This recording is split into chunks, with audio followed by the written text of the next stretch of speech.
Hi, so you probably noticed that during June, the Caribbean American month, we were celebrating all of the Caribbean. And you probably noticed that some islands were missing. And that's because I've been sitting on this episode for a while to make sure that I included some crucial information, which you'll learn about towards the end of this episode. I also wanted to let you know that because I'm doing a series of launches for my self care salon for type 2 diabetics program over the next 10 months. This podcast will be less frequent. We're gonna have some great guests on, and we're gonna talk about some really great topics, very informative conversations will be coming your way, but they'll just be less frequent. So I want to thank you all for waiting for this very special and timely episode. I wanted to make sure it had all the things, and I felt good about it before releasing it, because with this platform comes great responsibility, and I do not take that lightly. And sorry for the wait, and thank you for listening. I appreciate it. So I already received feedback that people are loving the soca music. Okay, soca. Eh, eh. You have to exercise every day. Have you been listening to it? Yes. What music are you using to Spanish music to dance. Yeah, really? Spanish music? Spanish is like soca music. Yo, you surprise me every time. You say things I would never think you would say. Spanish music from where? Well, because I remember I tell you the twister that I have in the shop that I twist on when Yeah. it plays music. So I'm Yeah. very familiar with the Spanish music. They have songs like soca, Those Even Nigeria songs sound just like dance hall and Caribbean music. Like, I think it's the places that have a lot of sun and mm-hmm. greenery. It inspires similar sounds. Because music is international. Yeah, but the sounds though, like you're not gonna have those sounds coming out of Poland or Sweden. But there's Don't something worry. They soon catch on. Don't worry. like when you hear Nigerian music, you're like, oh my god, is this reggae? Is this? It's so similar. All right, but today, if you notice the background, this is actually Saint Lucia, which Wow. I know. I'm like, I cannot wait to get to these places. I feel like I could breathe in this place, Ooh, talk about that. Look at the air, the mountains. Paradise. Paradise. Yes. So we're actually going to end at St. Lucia. We're going to start in the Bahamas. Okay. All right. So let's get on the plane. When they advertise Bahamas, they say it's better in the Caribbean, only in Bahamas. I don't know they get that. Every island think they're the best. And when we're there, they are. Okay, so Bahamas. Let's see what Bahamas have going on. Okay, so all of the fruits and vegetables and herbs we're going to put in the show notes, right? So you can look at all that because there's a lot. What I wanted to highlight, though, from the Bahamas is a fruit that they have called vegetable egg, which I thought was interesting, especially since I'm learning now there's a lot of people in our community who eat eggs. And when I say community, I mean the Black community in this country. They're eating eggs for breakfast. They think it's a health food. Eggs that come from chickens are not a health food. Okay, they're high in saturated fat, high in cholesterol. The egg industry can't even call themselves a health food. It's through marketing why we even think of it as like, oh, eat it for breakfast because of blah, blah, blah, which all of that previous marketing they've done, all of that has been scientifically debunked. Okay, this food is really unhealthy. But the fruit that Bahamas has is called vegetable egg. It's an actual fruit. It doesn't come from any animal, and it looks almost like an apricot, like a big apricot. Right. You've seen it? No. Yeah, I was. it's like a bright yellow fruit with a Oh, pointed it tip. is a fruit, but they call it egg. Yes. Okay. It's a fruit with a seed. They call it egg. And apparently it tastes like baked yam, Okay. which is interesting to have something raw that tastes like a baked yam. I mean, that's big. I mean, I would kind of say that maybe it's close to apricot in that way, right? Because have you had apricots before? Yes, And it but kind of has, apricots don't taste like yam. but it's kind of like dry and sweet at the same time. Uh, I guess it depends on the dryness of the apricot. I guess depends on where it's from or whatnot. Because I'm trying to think, like, have all my apricots tasted dry? For the most part, they've tasted pretty dry inside. mm. But this, I just wanted to highlight this. It's also called egg fruit and yellow sapote. Um, but that is definitely one to try when we make it over to the Bahamas, because I want Yes, to see how a fruit can taste like a baked yam. I want to. I want to find that out like right now. Yeah, I know, right? Yeah. So the next time you go to the Caribbean market, ask them if they have yellow egg. Yellow egg. They probably look at me and says, are you okay, ma'am? I call What's it like that in the Bahamas, but not over here. or they call it, the other name is yellow sapote, but Farmbria in New York, isn't that where all the West Indians go and shop? Yeah, but if they, I don't think they carry Bahamian food. Well, it's worth asking anyway. Oh, okay. So then, we ready to go to Haiti? We leave Bahamas already? Yeah, because Bahamas have all the things.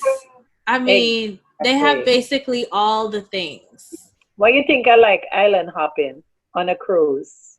Actually, they have some other things we like: dilly, gooseberry. We didn't talk about. What really? Yeah, see, that's another dilly. That's specific to them. They have juju. They have mulberries, which that's pretty cool. I've used mulberries like when you're making like a raw vegan cereal, for example. Uh, but usually when we get them here, it's dried mulberries, and they're kind of expensive. I doubt we're Okay. getting them from the Bahamas though. Which let's talk about this actually. In the Bahamas, they have alligator pear, right, as a fruit, which is a type of avocado, right? And I was doing some research on this. There's actually a series on Netflix called Rotten, I believe, where they talk about avocado wars. Did you know that Bill Clinton signed the NAFTA agreement, right? Uh-huh. Before he signed the NAFTA agreement, we were getting avocados only seasonally because it was coming basically from here in California, right? Avocados are very sensitive. It takes a lot of water to make one avocado. I believe it's like 16 or 18 gallons or something of water to make one avocado. And the temperature is really the fruit is very delicate. It has to be at a certain temperature and can't dip, I think, below I forget what the temperature is, but it's very delicate, right? So they have it growing typically on like mountainsides, so it's on an incline or whatever. Um, but anyway, because of the NAFTA trade agreement, it opened up trade to receive avocados from other countries, Right. like Mexico. Mm. Now, Mexico have the is making is able to provide these avocados year round. So we're able to eat avocados year round because of NAFTA, because of this North American Fair Trade Agreement, and because of Mexico's production. Now, Mexico is making millions. of dollars, right? I think it's like $1 billion industry, right? But let me go conservative with my numbers because I can't remember specifically. But the docu-series is on Netflix. It's called Rotten. It's very interesting. Basically, just like how you buy coffee and they have a certification that it's conflict free, the coffee, Right.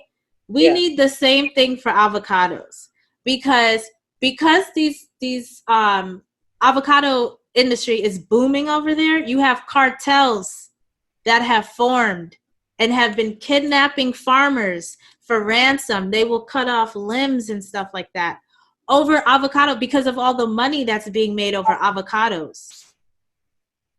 I know. And the thing is, the industry, actually, California avocado growers had pooled money together.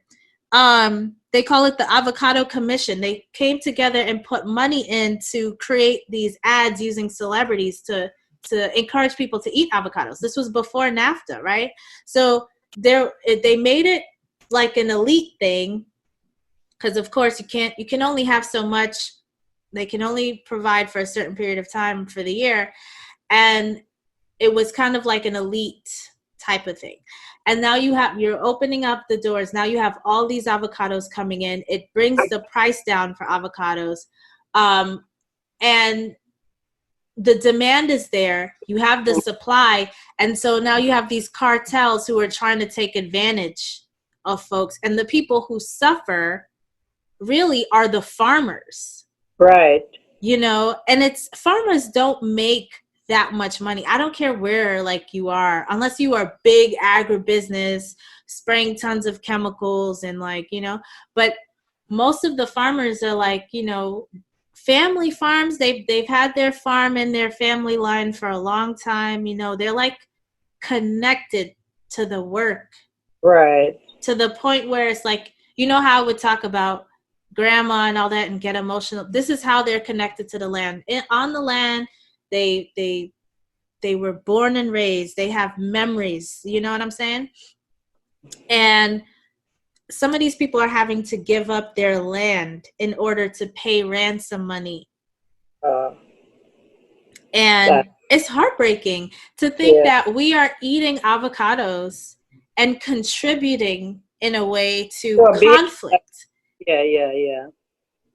It's so bad. Yeah, it's crazy, but not to say to stop eating avocados because we still want to support the farmers, but it's like you just don't know because on our side it's like all we see is the fruit and the price.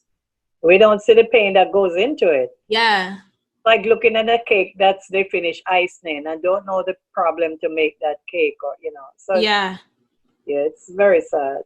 So really the point I was trying to make there is that Bahamas, you know, they have alligator pear, but our trade agreement doesn't really include the Caribbean. And I would like to see more, because like the last time we were in Jamaica, we saw a lot of turmeric root. You remember that huge canvas bag they had, and they growing a lot of turmeric. You know, right. we're gonna highlight too some of the herbs and things that these places are going. Well, I think they are doing they're getting turmeric from Jamaica, and they're also getting mangoes now. Very good. There's so much more. So like with the Bahamas, they grow pears, alligator pears, which are not Haas. You know, Haas is named after the first guy who bred it or had it in his backyard. It was a strain that he created, you know, because farmers are able to create through, I think I covered this in one of the episodes I did on how they hybridize foods or whatnot.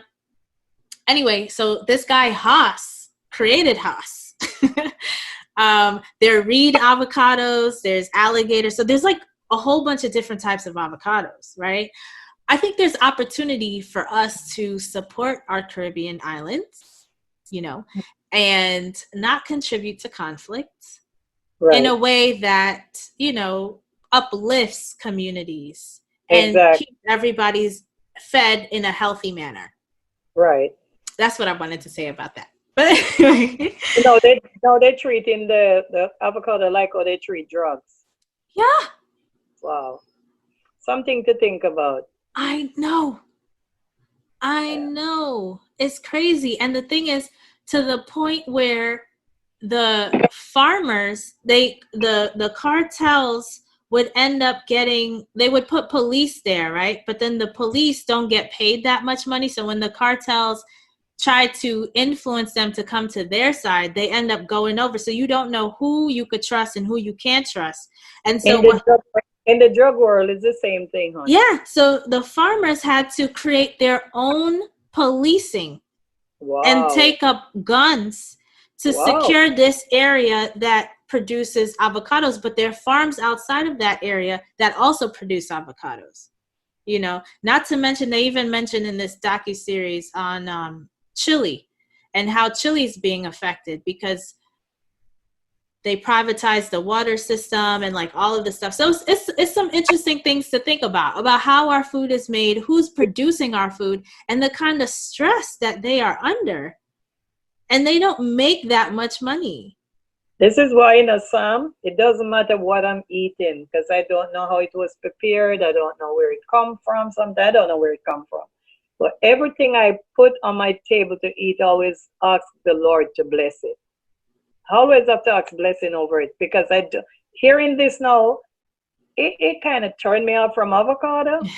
But I hope it don't turn me off too bad because I love avocado. Yeah, I would say continue to eat avocado. I think we just need to figure out, because from the docuseries, they were saying we're too far off from getting any kind of certification or system like the coffee growers have. So, you know, but even we could talk about cashews and the women in, I think it's India or somewhere where they're harvesting. I remember that story. Yeah, and they're losing their fingers. Their fingers? Yeah. Yes. So, but we're not stop eating cashews. You know what I'm saying? You know, we're not, these are healthy foods. Right. It's just that we need to collectively think about how can we help, you know, how can we help? How can we fix the system to make it work better for everybody? Because it's not just us who need to be fed, but the employees that make it happen, you know, the whole food system. Anyway, ready to go to Haiti? Yes, let's go to Haiti. Things might be a little better. Yes. Haiti has gooseberries. Gooseberries. Which I thought was interesting. They have a lot of the same foods that we have here in America and in Jamaica that we've covered. They even have cherries, guava, jackfruit. But gooseberries I thought was pretty interesting and specific to them because we don't have it. What does it look like? They look like grapes, but apparently there's gooseberry. Huh? They probably just call it gooseberry. Yeah, but no, they're tart yellow berries. Okay. So they don't necessarily taste like grapes. They look like green grapes. So maybe they taste something similar to green grapes. Maybe they're hard too. They might be hard. Yeah. No, well, they're edible. Yeah, edible but hard. Because some things hard like plums, you know? Oh, like a harder. Yeah. And the thing with plums, though, when you wait till they ripen up, they get softer. Mm-hmm. But we're not going to spend too much longer in Haiti, though, on these gooseberries. Because in St. Lucia, they have the same fruit. They call it civet. Oh, yeah? Yes. But St. Lucia also has the castor oil plant. Oh, yeah, because I got castor oil from St. Lucia before. Right? And I know we all know Haiti and Jamaica have castor oil, but St. Lucia also has castor oil. So let's put them on the map for the castor oil.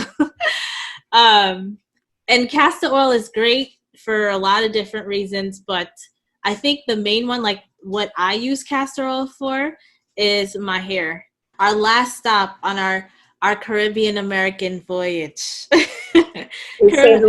Yes, our Caribbean voyage celebrating Caribbean American Month. Yeah, how did you enjoy the journey? Oh man, it's beautiful. It just have me now dreaming. I know all the places I want to visit and But you know, eat. the funny thing, I know people from all these different countries, but most of them haven't been there. Yeah. Yeah. Yeah, I know people from all these countries too. Um, the thing I wanted to really highlight and make clear is that there's so many fruits and vegetables that can be eaten raw, or even if you eat them cooked. We have all the food in our native dishes, Right. a healthy lifestyle. I highlighted the herbs. We didn't go into too much detail on the show because the show is pretty short, but all of it is on the show notes. And so when we are thinking about fighting diabetes, fighting type 2 diabetes, fighting heart disease and high cholesterol, fighting hypertension, these are the foods to focus on, right? We want to crowd out the bad foods and focus on these foods, eating Yes.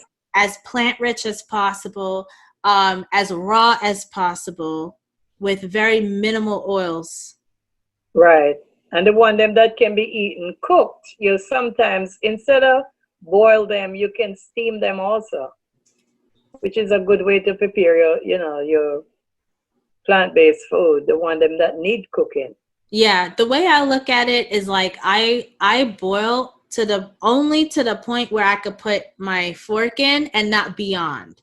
I just want to make sure I can chew it. That's And why I like to steam though, because I find that when I steam, it comes out better. The texture is better. It's not overdone. yeah. And for folks who are like really busy and like let's say you are, we're working from home and whatnot, and you have 10 minutes to prepare a meal, right? You could boil it, but you're not boiling it for 20 minutes. You know what I'm saying? You're boiling it just enough to like soften, especially depending to what it is, like a lot of these islands that we visited, dasheen is one of their vegetables, right? And dasheen you have to boil. I love the sheen. You can also steam it. Yeah, You so which just means it's going to take longer. you can also roast it though. Mm-hmm. But for people who have the time, I'm gonna say the time because I the way I handle my time, I handle it so well because I never wait until I'm hungry to prepare something because I know I'm gonna be hungry. So I never wait for that feeling. The thing is prepared, so it's there. If you know you're gonna be hungry in 40 minutes and it takes 20 minutes to steam something, put it to steam before the 20 minutes and it'll be ready. Yeah. Time management is important. Time management is like managing money, and money is time. Yes, yes. It's basically the same. That's why you'll notice people prioritize things with their money and with their time, even if they don't realize it. You look at someone's calendar, you look at someone's bank account, you know what's important to them.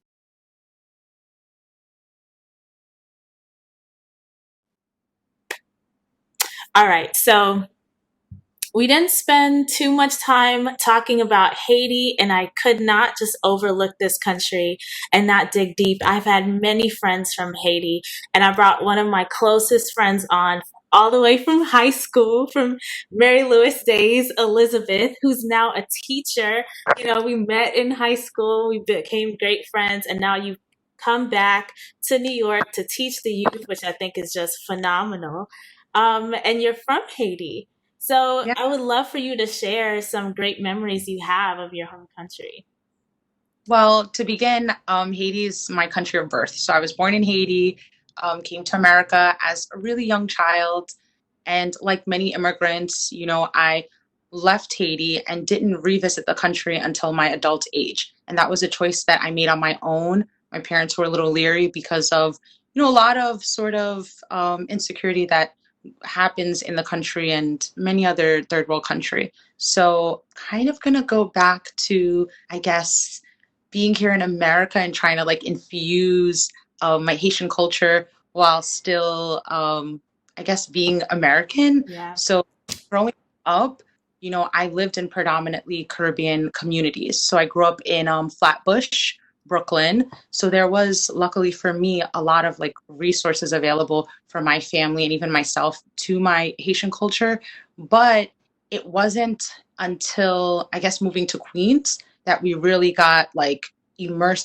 Because in Brooklyn, there were, I guess, small businesses around where we could really go shop for, our like dishes and spices. And when I say dishes, because there's particular pots that we even would cook in, you Mm-hmm. know, make certain rices. It would be there, but it was more like mom and pop shops. It would be people just selling on the streets. So if they didn't have the correct licenses to be selling on the street, they'd get shut down. But in Queens, we found in Cambria Heights, on Linden Boulevard, there was a supermarket Fambria that Yes, was, Marbria.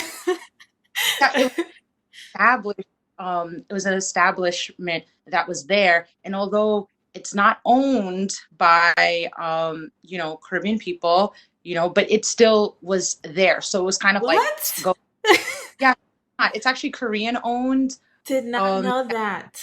yeah, it's Korean owned, so it's not even Black owned, it's not Caribbean owned, but it was there for us. And it was something that, unlike the experience in Brooklyn, it wasn't here one weekend and the next weekend when my, mom would come, it's like, oh, where'd the person go?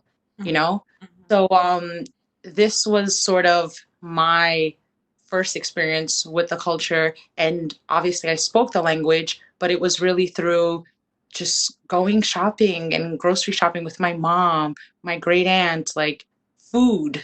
This is how I guess I connected with Haiti. But Yeah. I never had an authentic experience until I personally went to visit Haiti in 2018. I also brought in New Year's there, that I really understood what it meant to eat, soup jumu, which is, it's a really popular traditional Haitian dish we eat for New Year's. And I understood, like, oh, this is why we would always make this soup here in America on New Year's. And there was times when I also was just really tired of having the soup, but then I understood the deep roots behind it. Mm, So mm. kind of like that. That's beautiful.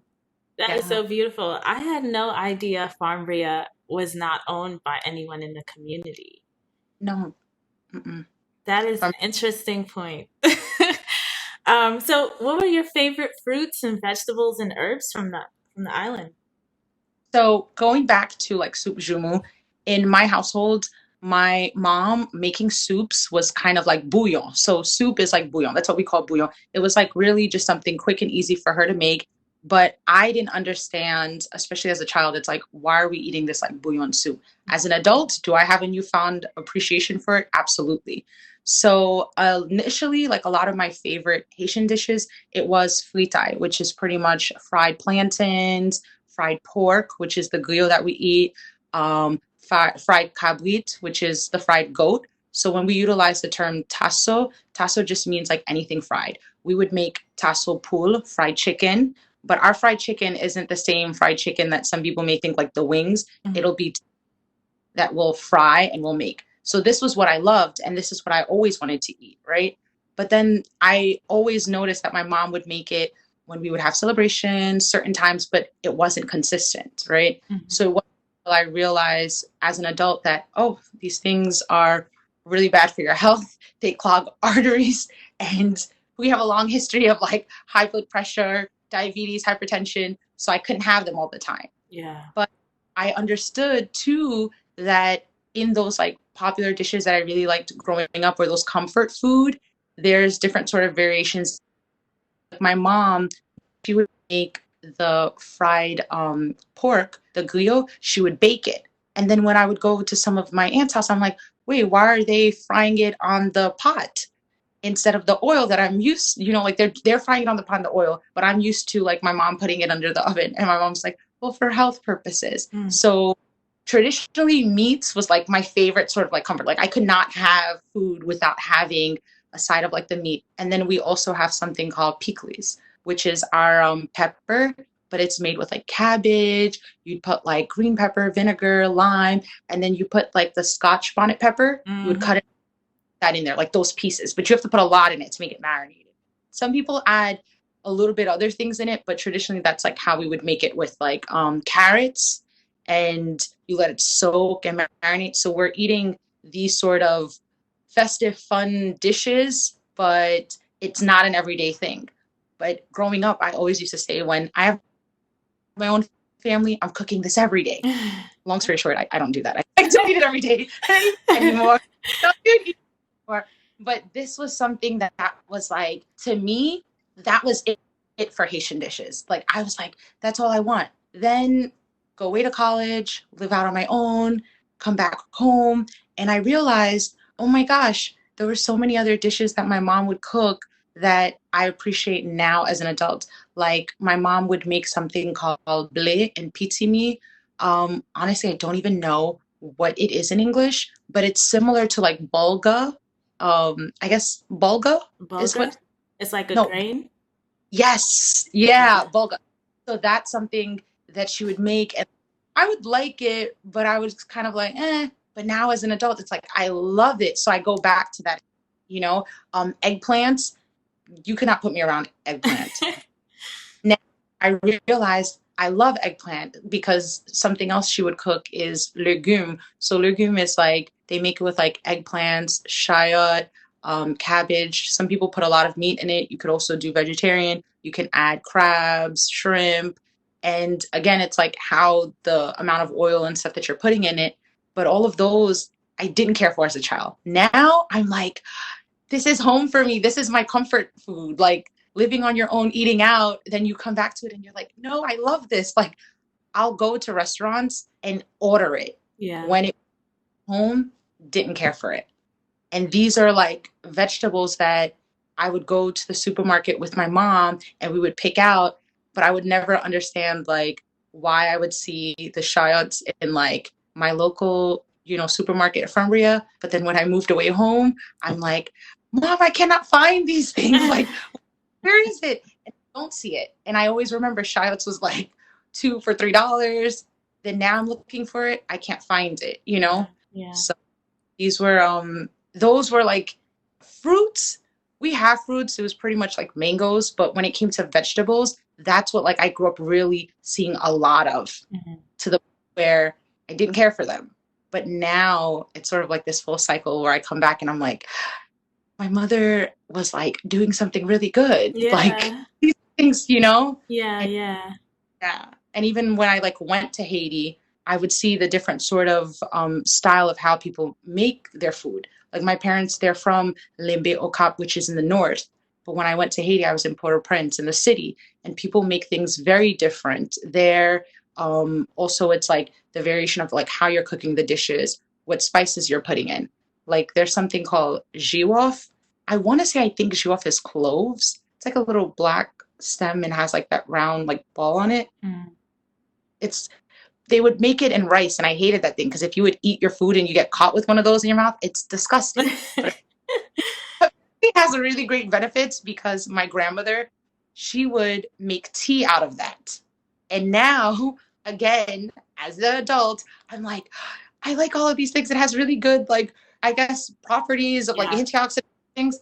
But as a child, I'm like, these things are so disgusting. Mm. And me and my cousin would just be like having to like pick out and count, and we play games with like how many can we find, and then we'd start to like notice which aunt like cooks the most with those things. So this, for me, the nostalgia of my childhood. Yeah, yeah. And that's really interesting too. First of all, shout out to the mothers who are making healthy changes that, travel generation. Like when your mom decided to go from oily cooking to start baking. That reminded me so much of my mom, like when my grandma was diagnosed and how all the food preparation had to change. So shout out to your mom for that and to all the moms that are making those healthy changes. And also, you brought up a great point about cultural communities because I've always said before that I really appreciate that about Queens, how I was able to grow up in my Jamaican culture, my West Indian culture without being in Jamaica. So I felt connected, I felt at home. At the same time, is that separation actually is a result of redlining, which is negative. But then you bring up the fact that it's only in these communities where you can really find your cultural dishes. Because I've had the same issue when it comes to finding some Jamaican foods. I mean, something like plantain now I see is in Whole Foods for the most part, but that's like the only thing, you know? They don't have Guinness, or anything like that over there. So um, it's a really great point in how food can connect us to our home. Even if you weren't born there, like myself, I wasn't born in Jamaica, but that is my culture. That's how I grew up and I was raised on these foods. So it when I eat it, it feels like home for me. There is a particular chef. So she actually attended Columbia University, and I met her just by happenstance because I happened to go to one of her book signing, and Oh. her name is Nadège Fleurmont. So Nadège Fleurmont, she has I actually had purchased her cookbook from my brother-in-law, who's not Haitian, but he wants to prepare a lot of the dishes for my sister who Mhm. resides in Texas. So it goes back to certain areas you're in, or localities where you're in the United States, you might not have the particular connection to your culture because it might be dominated by another culture. She wrote a really great cookbook, and her cookbook actually goes through the different regions and provinces in Haiti. So it takes you through this sort of like cultural experience through food.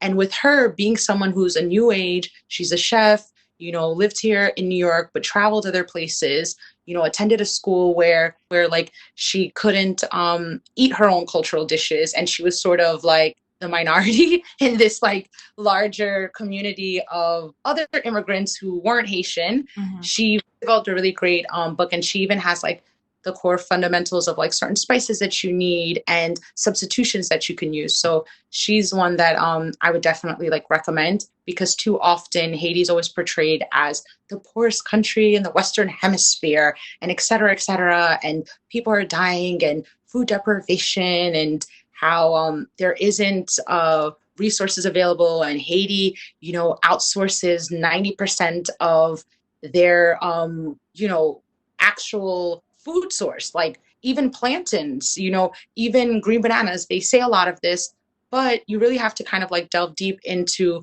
understanding the dynamics and the politics behind it before people just like dismiss Haiti off as like this horrid country. I'm definitely a proponent for always saying like you cannot take what is said about a particular country without knowing the people, without knowing the history and the story behind it, knowing particular dishes that you eat and like what's that all about.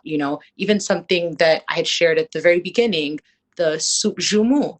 This was because when Haiti was enslaved or colonized by the French, the French masters, right, the slave masters, they would just say, yeah, they love this kind of like soup, they want to eat it. And after the revolution, the Haitians that were freed, they would just say, listen, we cannot sit at the table and eat this soup. So we're eating this soup. And this is why when we celebrate our independence, soup joumou is always made and everyone always eats it, because it was something that was this like revered dish that they couldn't have. Now we're free, so we're going to eat it. So food really empowers us. And I hope everyone can really dig deep into Haiti and look and not take what they think about the country and not realize that a lot of the Haitian dishes we eat are really healthy.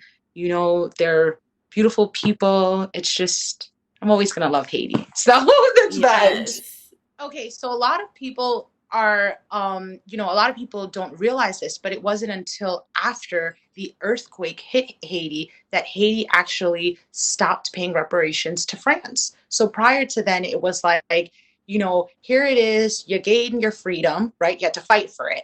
You fought for your freedom, and then the France are like, okay, I'm out, leaving you guys on your own.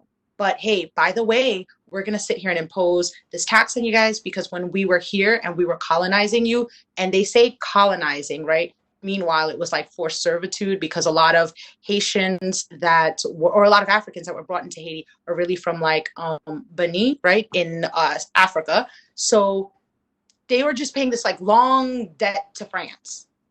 And now after the earthquake is when the debt stopped. But if you're trying to, it's like, equity. If you're trying to get ahead, but then you have like these balls and chains on your feet, how are you ever progressing? And happening. Not to mention, a lot of people know about a lot of the coups d'etats that happen in Haiti. There's America that's behind a lot of it and funding a lot of those that want to do the coup d'etat, which is how we had President Aristide there, why Duvalier, Papa Doug came out. So there's a lot. And also Haiti's close proximity to Cuba, a lot of people don't realize, American troops were there, and this is why Haiti is very important to America because it's close proximity to Cuba. So we know the relations with Haiti and Cuba and how it's like, okay, I can kind of like look into it and take an eye, but I need to make sure that I strong arm Haiti so I can still have like that close look into Cuba.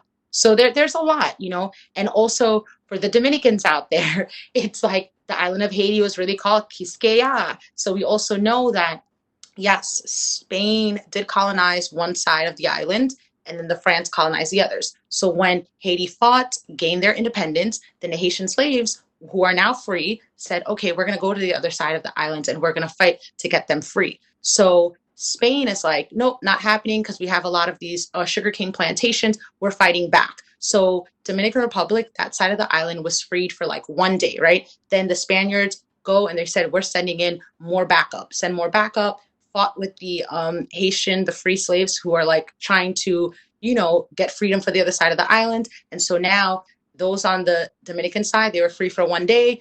Then they become re-enslaved again because there wasn't enough of the newly freed slaves to fight back. So now this is why there's a lot of this saying or thought, and I don't know, it's a lot of dispelling the myth because a lot of Dominicans are like, hey, we can't stand Haitians because they used to enslave us, but not realizing this was not the real rhetoric, And so it's just this whole like, it comes from a real deep place of like white supremacy is the root of all evil. I mean, seriously. This is why you have the tense relations between these two countries. So, in Cultured Company, they're actually looking to dispel a lot of the myth because there's a lot of like colorism in the country. There's a lot of this hate. This is, even when you look at the name, the island of Hispaniola, this name was chosen because under the Trujillo regime, right? Sorry for my Hispanics out there that I'm probably pronouncing his name wrong, but Trujillo, he actually was of Haitian descent, but he was very fair skinned and he's like, hey, not happening. So we're not going to go with Quisqueya. We need to change the name of what people see as this island, hence the island of Hispaniola, because it resembled more of like, okay, the Spanish side versus just having it have a Haitian connection. So, and we're all just one people, but until we can get to this resolution of this peace and understanding that we're one people, let's get together for one cause, there's always going to be this like fight and war between them. And the treatment of the Haitians on the other side of the border, how there's a lot of Haitians that are in Dominican Republic that are undocumented, have no papers, but yet they were born in DR, but they cannot be recognized as Dominican citizens because their parents weren't, they aren't getting papers. There's the massacre that happened. Edwidge Danticat, one of my favorite Haitian American authors, wrote, a lot of books in regards to it. I mean, it's just such a deep issue, and we see sort of like this crippling of such a beautiful island, both Haiti and Dominican Republic, but because there is no peace between the two, you see that the countries are just like dwindling and they can't prosper.